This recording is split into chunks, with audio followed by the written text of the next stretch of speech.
வணக்கம்.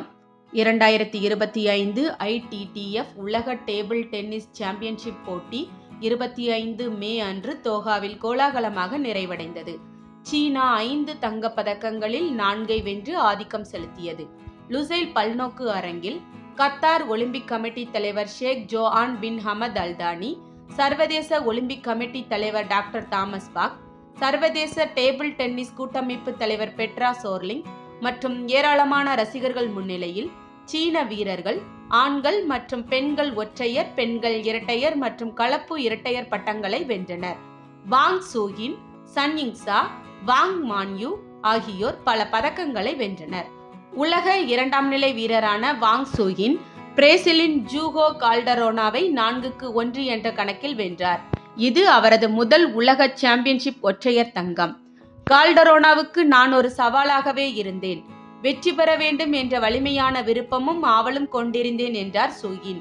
சூயின் தனது 10வது பதக்கத்தையும் 9வது உலக சாம்பியன்ஷிப் தங்கத்தையும் வென்றார்.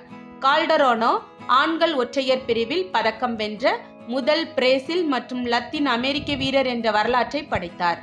உலக நம்பர் 1 வீராங்கனை சன் யிங்சா தனது பெண்கள் ஒற்றையர் பட்டத்தை தக்க வைக்க கிட்டத்தட்ட 90 நிமிடங்கள் போராடி சக வீராங்கனை வாங் மான்யூவை 4-3 என்ற கணக்கில் வென்றார்.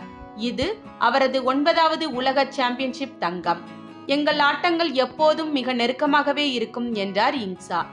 சிங்கிள்ஸ் போட்டி முடிந்த 30 நிமிடங்களுக்கு பிறகு மான்யூ குவாய் மானுடன் இணைந்து தனது 2வது பதக்கத்தை பெற்றார். அவர்கள் ஆஸ்திரியா மற்றும் ருமேனியா ஜோடியை நேர் செட்களில் வென்றனர்.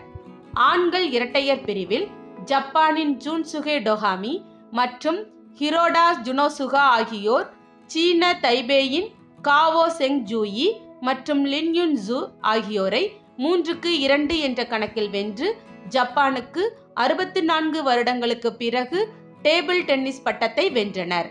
இத்துடன் 9 நாள் டேபிள் டென்னிஸ் திருவிழா முடிவடைந்தது. இதுபோன்ற செய்திகளை தெரிந்து கொள்ள ஊடகத்துடன் இணைந்திருங்கள். ஊடகத்திற்காக லட்சுமி ஜெயபாலன்.